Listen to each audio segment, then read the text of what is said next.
Saloka dulu, pemeran Arman. Hai Arya Saloka, kamu tuh gak ada yang nimpuk loh. Tadi ada yang teriak-teriak loh di belakang. Aku udah bawel banget tuh, udah kayak gitu. Maaf ya. Ya dong. Enggak, justru dipilihnya Arya Saloka biar nggak bisa kesel. Kalau ngeliat Arya langsung adem lagi ya. Tapi anyway, kamu kan sekarang berperan sebagai seorang Arman ya. Mungkin boleh diceritain juga kalau di sini ada yang ngeliat dari live belum sempat nonton, karakternya tuh seperti apa sih si Arman ini? Terus gimana kamu mengembangkan karakternya dan kenapa tertarik jadi seorang Arman? Waduh, berat ya pertanyaan. Borongan. Tuh, jadi ngeblank lupa apa tadi pertanyaan. Arman tuh karakternya kayak gimana sih? Kenapa tertarik jadi Arman? Ya, Arman itu bapak-bapak ya, punya satu anak. Ya, kalau saya itu selalu menikmati proses dalam berseni peran ya.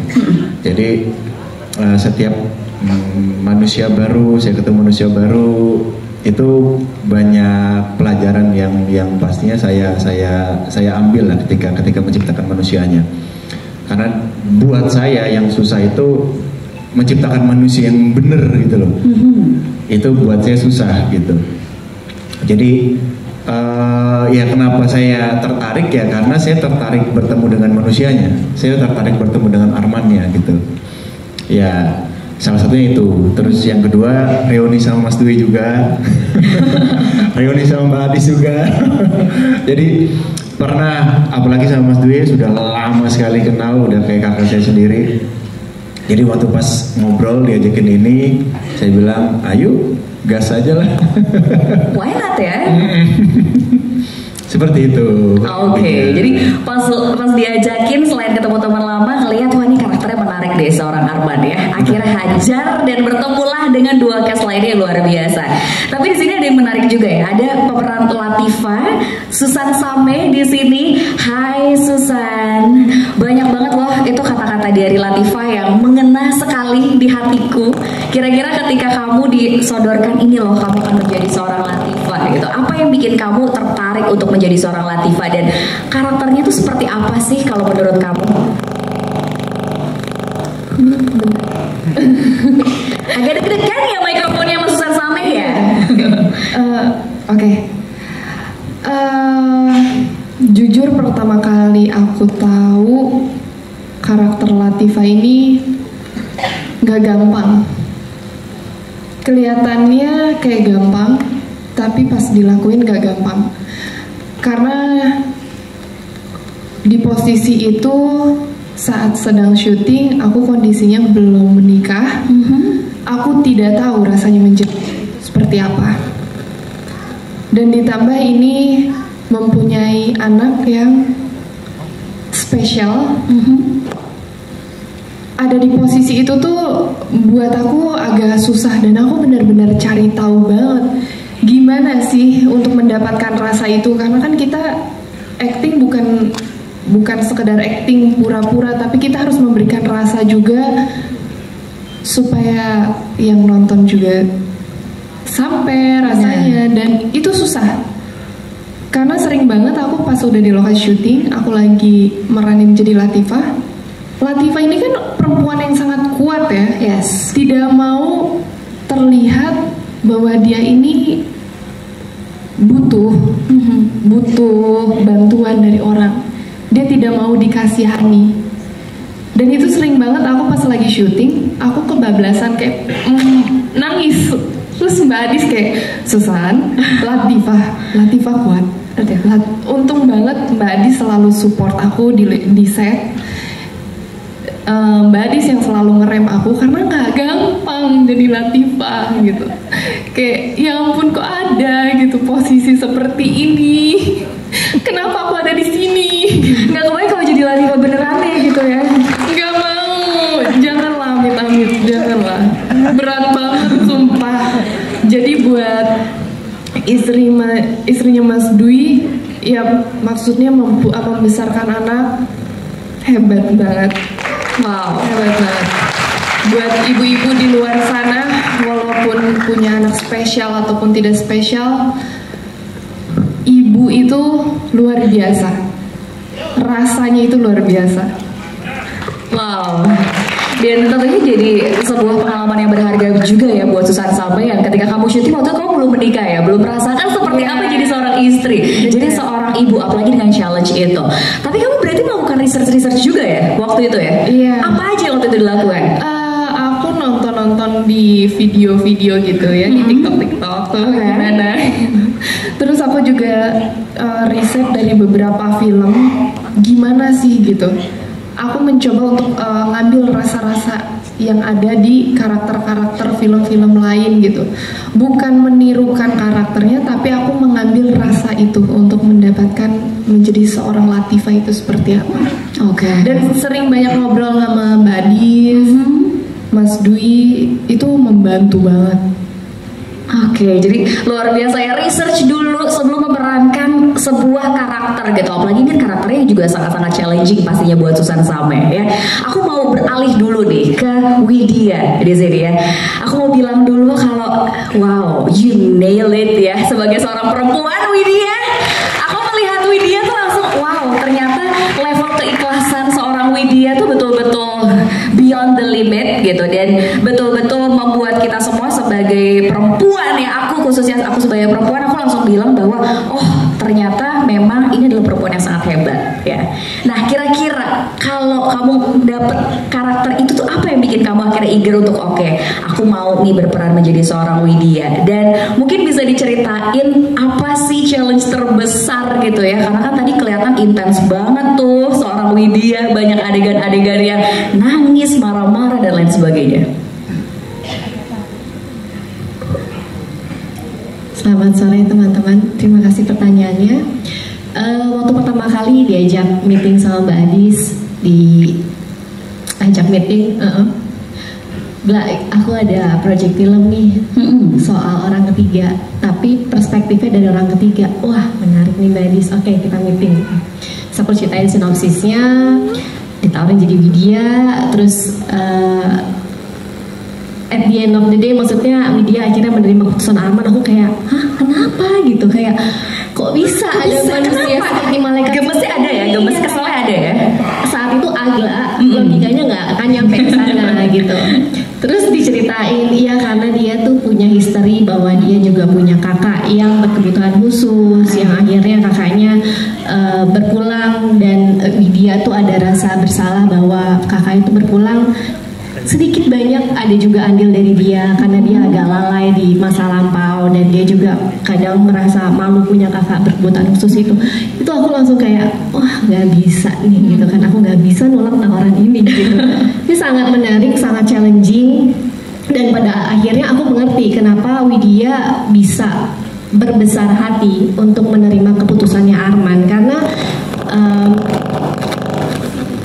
cantik tuh, takut ya, agak deg-degan di sini baiknya ya. Coba bisa menerima keputusannya Arman karena Widya juga in a way merasa bahwa ini adalah cara untuk dia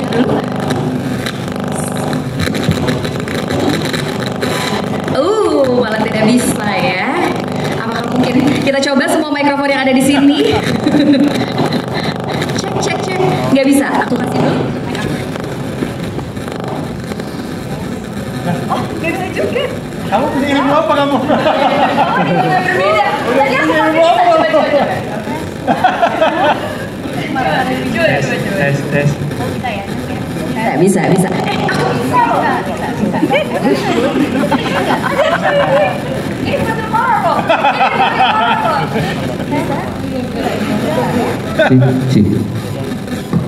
Ada yang bisa nyala? Aku kita sekarang aja. Kedengeran nggak sih kalau aku ngomongin? Iya. Oh, sebentar. Final attempt bisa. cek. Oke. Lupa lagi apa mana.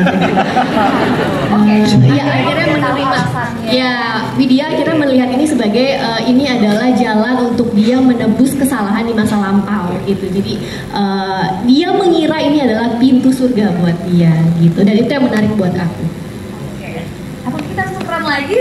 Kedengeran gak sih suaraku? Oh, kedengeran ya. Oke, jadi kayak tadi kan dibilangnya pintu surga tuh ada macam-macam gitu ya. Dan di situ akhirnya seorang Widya, oh oke, ini adalah pintu surganya dia.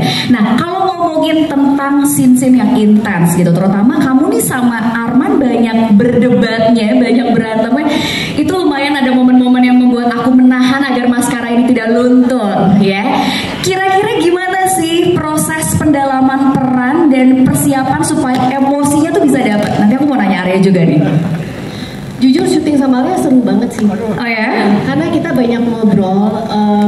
Awal-awal juga skrip yang pertama aku terima itu ada beberapa hal yang menurut aku walaupun aku udah jadi Widya ini masih agak kurang masuk akal. Jadi aku banyak banget diskusi sama Mbak Adis, menurut kamu ini masuk akal nggak kalau Widya gini-gini gitu. Dan alhamdulillah Mbak Adis juga sangat open untuk diskusi. Jadi ada penyesuaian di dialog, di skrip gitu kan. Oh, sempat discuss lagi ya para castnya ya? Oke. Jadi saat proses reading itu kita diskusi kayak ada beberapa hal yang walaupun Widya ini haknya besar tapi ini berlebihan. Jadi kayak malaikat mencela gitu loh. Oke.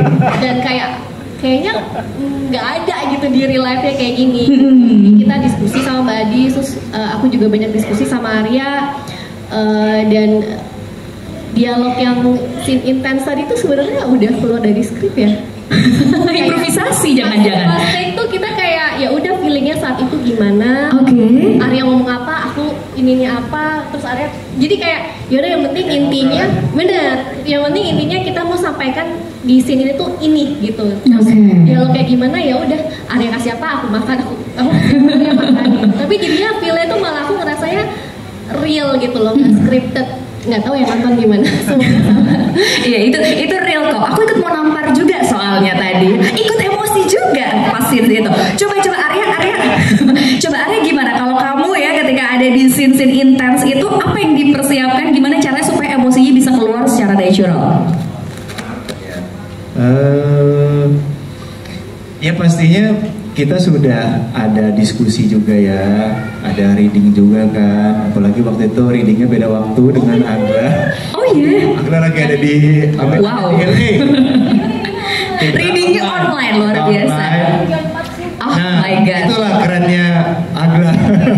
Jam berapapun dijabanin, dimanapun dijabanin, profesional.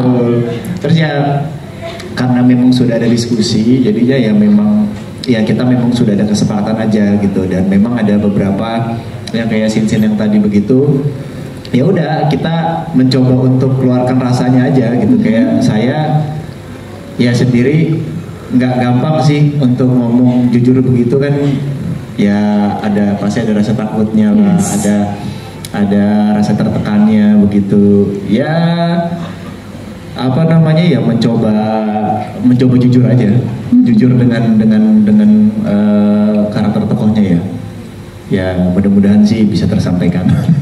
Sangat tersampaikan dengan baik ya, luar biasa. Chemistry-nya dapat, jadi ketika berantem pun rasa keselnya juga tetap kerasa sama audiens yang hadir. Oke, aku udah banyak tanya nih, jadi kayaknya aku akan memberikan kesempatan untuk teman-teman media yang mau bertanya kepada para cast and crew. Kita sudah ada penanya yang pertama. Oke, sebentar, ada yang mau tanya, boleh angkat tangan. Kita akan bantu dari tim publicist. Yes, boleh. Boleh disebutkan namanya, asal media, dan pertanyaannya apa? Ya, halo, selamat siang. Saya Ari dari Warta Kota. Ngucapin selamat buat Mas Dwi. Ini filmnya lumayan keren. Walaupun Arya hampir jadi Fedi Nuril juga. Karena nggak jadi nikah aja, makanya hampir. Saya bilang hampir. Kalau jadi nikah, the next Fedi Nuril kayaknya. Kayaknya ya kalau jadi nikah ke depan, iya kalau jadi nikah ke depan pasti tawarannya kayak gini terus nih, ada Saloka gitu. Karena memang secara look juga ngejual, Ekmin juga ngejual juga buat seperti ini gitu. Pertanyaan pertama mungkin buat Mbak Adis ya, buat sutradara, mungkin ada treatment khusus seperti apa sih ke pemain-pemainnya di sini untuk bisa membuat chemistry atau mungkin membicarakan semua skenario sampai akhirnya develop dan akhirnya syuting itu treatmentnya seperti apa. Dan yang kedua mau nanya ke Mbak Agla buat ngegali sisi keikhlasannya dari sisi Widya tuh referensinya dari mana, kayaknya kan nggak mudah ya gitu untuk seorang wanita mengikhlaskan dirinya, mengikhlaskan suaminya untuk bersama orang lain lagi gitu, tapi tanpa ada perpisahan gitu. Terus yang ketiga minta komentar dari artis-artisnya pandangannya terkait, walaupun ini nggak kejadian tapi minta pandangan kalian mengenai poligami itu seperti apa gitu. Terima kasih. Oke, ini Mbak Adis dulu ya yang akan menjawab pertanyaannya. Ada nggak sih treatment khusus gitu ya untuk teman-teman KAS yang hadir di sini dan yang tidak hadir pastinya?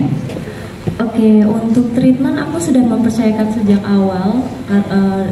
Arya, Kabla, dan Susan itu pasti akan memberikan yang terbaik.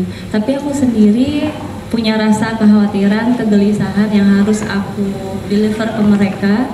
Aku takutnya gimana, maunya kayak apa, pasti aku akan komunikasikan. Treatmentnya yang paling aku sadari bahwa itu paling benar adalah ketika aku research karakter Arman sama teman-teman cowok yang pernah aku interogasi, interview.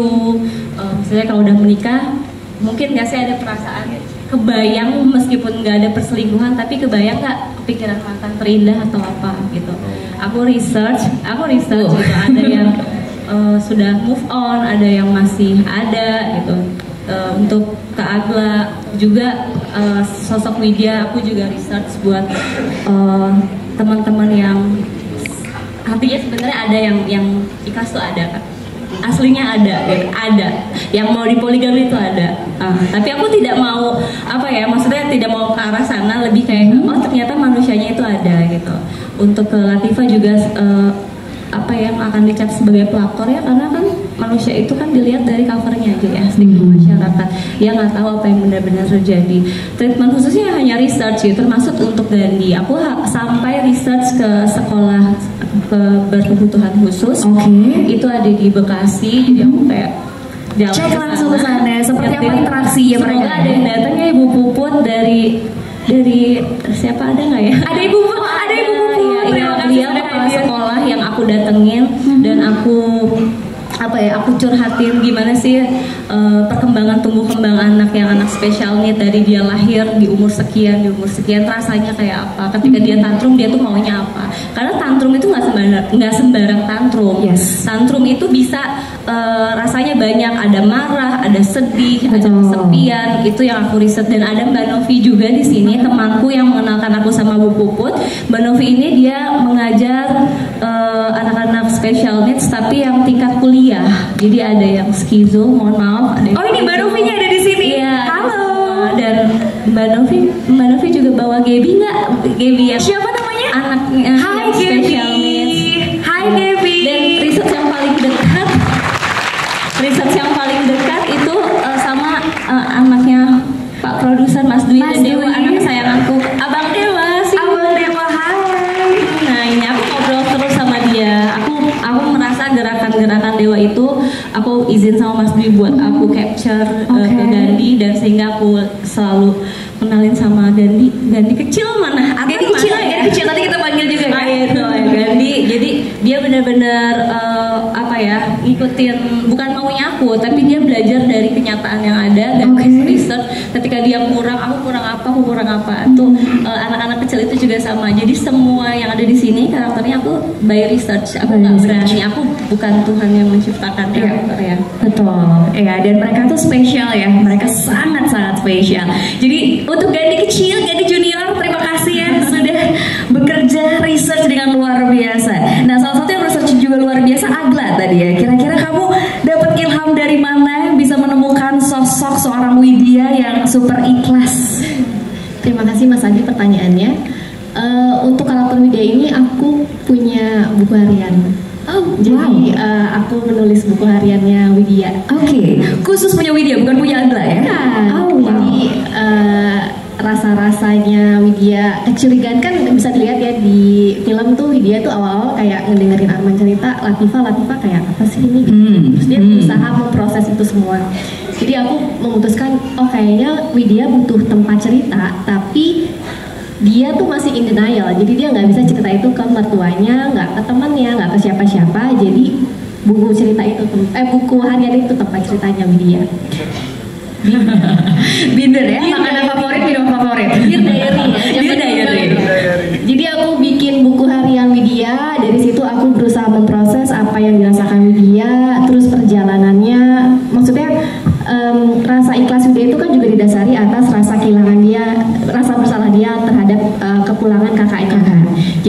Pelarian itu juga aku berusaha mencari benang merah antara apa yang terjadi sama rumah tangga dia saat ini dan masa lalunya dia bersama Kak Damar gitu.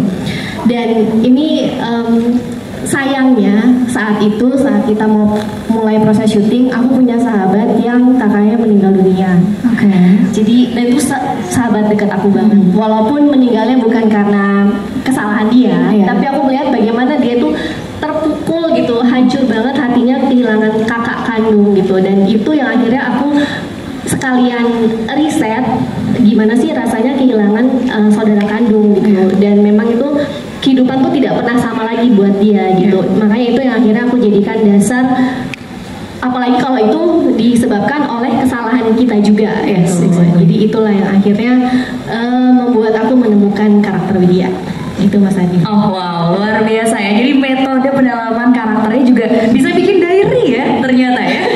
Menarik sekali ya. Oke, ini baru satu penanya nih. Saya mau kasih kesempatan buat penanya berikutnya dari teman-teman publicist. Oh, sudah ada di sebelah sana. Silakan sebutkan nama, asal media dan pertanyaan. Ya, selamat sore. Aku Edvan dari Jakarta Cinema Club.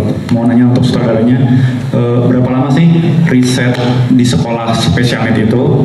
Begitupun lokasi syutingnya, proses pembuatan filmnya. Karena kan tadi settingnya Bogor, Surabaya ya. Terus Oki Rengga kemana gitu loh? Kenapa cuma di awal gitu? Padahal kan lucu kalau diterusin. Thank you. Thank you. Ibu sutradara, gimana ceritanya tuh Bu? Berapa lama ya? Researchnya dari mulai tertulis online itu sebenarnya berminggu-minggu, berbulan-bulan. Tapi untuk aku datangnya sendiri ke sekolah itu kebetulan hanya 1 hari, tapi 1 hari itu full 2 hari ya, ada 2 hari itu aku full coba melihat apa yang harus dimakan, apa yang nggak boleh dimakan. Itu aku research banget dan takut salah. Jadi setiap tantrumnya yang tadi aku bilang juga itu nggak bisa kita manipulasi gitu, nggak bisa, memang naturalnya kayak gitu. Dan jenis autism juga banyak, dan aku menggunakan autism ADHD itu karena di sini tidak bisa fokus. Jadi ada autism yang sangat pemalu yang tidak bisa berkomunikasi, sementara Gandhi masih bisa melihat itu orang-orang di sekitarnya gitu. Jadi hanya 1 hari, tapi kita berminggu-minggu buat mendapatkan karakter Gandhi supaya lebih matang. Itu sih. Tadi apa lagi ya pertanyaannya? Tadi ada lagi Mas? Kenapa sedikit? Bayarannya mahal Mas. Aduh, ini yang jawab siapa nih? Produser, sutradara? Kak Oki sendiri sebenarnya aku nggak apa-apa ya Mas Bri ngomong ya. Iya, boleh. Terus ada scene yang delete scene karena satu hal dan durasi. Jadi si Kak Oki ini ada scene dimana dia jadi serius gitu, nggak cuma bercanda. Dia kayak mulai menasehati dan mengingatkan sahabatnya ini untuk kayak udahlah cukup, nggak usah lo kayak main-main sama hati sama apa. Tapi itu harus dilesin karena fokusnya adalah kita intens bagaimana kita ngebangun karakter Widya di situ. Jadi kehadiran karakter Widya di tengah-tengah itu cukup padat. Makanya kita lebih fokus ke Widya supaya Widya itu punya tempat di hati penonton yang dengan durasi yang dari tengah ke belakang kan. Jadi ada kubu Latifah, ada kubu Widya itu sebenarnya. Oke, dan gak apa-apa ya di awal-awal ya, biar ketawa-ketawa dulu kita ya, baru setelah itu nangis, kesel, gemes dan lain sebagainya. Oke, sudah terjawab ya tadi pertanyaannya. Kita masuk ke penanya berikutnya. Silakan sebutkan nama, asal media dan pertanyaannya. Halo, selamat sore. Perkenalkan, nama saya Adi dari Sinemalo. Saya punya pertanyaan nih buat Kak Susan Sameh. Kan di peran ini kan jadi orang ketiga ya karakternya. Nah, pas lagi penawaran orang ketiga ini proyeknya awalnya kepikiran nggak gimana sih jadi orang ketiga dari karakter yang ini. Nah, terus lalu untuk sutradara atau produser nih mungkin boleh dijawab kenapa sih ini ceritanya harus point of view orang ketiga gitu, padahal walaupun tanpa orang ketiga kayaknya tentang mendidik anak yang spesial, orang yang berkebutuhan khusus kayaknya menarik juga tanpa cerita dari orang ketiga tersebut. Terima kasih. Oke, ke Susan dulu mungkin ya. Kamu pernah kepikiran nggak akan jadi orang ketiga nih gitu? Jangan ya, kalau di kisah nyatanya jangan sampai amit-amit auzubillahi min dzalik, jangan. Cuman buat di film ini dari pertama aku dikasih tahu karakternya seperti apa, jalan cerita film ini seperti apa, aku tuh suka banget dengan karakter yang membuat aku tuh merasa ini challenging. Aku nggak pernah ngerasain itu, ya amit-amit jangan sampai.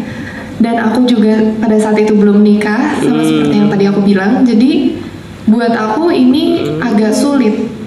Dan aku suka karena aku belajar. Jadi setiap kali aku mendapatkan film, aku seneng banget untuk belajar akan karakter baru, belajar bagaimana menyampaikan rasa-rasa, mendapatkan rasa-rasa itu. Dan sama seperti yang kalian tadi nonton, di posisinya Latifah tuh nggak gampang. Di saat dia sedang membutuhkan pertolongan, di saat hidupnya udah lagi di bawah-bawahnya banget, tiba-tiba datang seorang mantan. Dan rasa itu kan kita tidak bisa kontrol ya. Yes. Dan apa ya, untuk menahan rasa itu tuh nggak gampang juga, sakit. Dan lebih sakit lagi, aku harus ngeliat, masa aku akan membiarkan Widya yang sudah mempunyai keluarga yang indah bersama Arman, aku mau rusak. Bagaimanapun tidak ada satu orang pun yang bisa adil di dunia ini. Nggak ada. Bohong. Kalau ada orang bilang iya saya terima, enggak. Nggak ada orang yang bisa memberikan kasih sayang yang sama, itu bohong. Mungkin benar yang tadi didialogkan, mungkin laki-lakinya merasa adil, tapi yang merasakan itu kan orangnya. Yes. Yang menjadi orang kedua dan ketiganya itu yang merasakan. Dan bukan menjadi orang yang pertama aja, bukan menjadi Widya aja yang merasakan sakit, menjadi Latifah pun sakit. Dia harus banyak menahan rasa, banyak menahan omongan dari orang. Di posisi itu serba salah, makanya Latifah tidak bisa melanjutkan itu. Karena banyak banget hal yang dipertimbangkan. Aku nggak tahu ya bagaimana cara menyampaikannya, karena emang saat berperan sebagai Latifah itu rasanya campur aduk. Aku sering banget terorin Mbak Adis di lokasi itu buat dapetin rasanya Latifah. Untuk kayak, kenapa bisa? Kenapa Latifah kayak gini? Udah gitu. Cuman ya nggak bisa, hidup itu terus berjalan gitu. Jadi ya mudah-mudahan di real life-nya jangan ya Mas ya. Cukup di film aja. Cukup di film aja ya. Thank you banget Susan sama Megan, karena memang balik lagi, in real life nggak ada yang sempurna kayak malaikat gitu ya. Ikhlas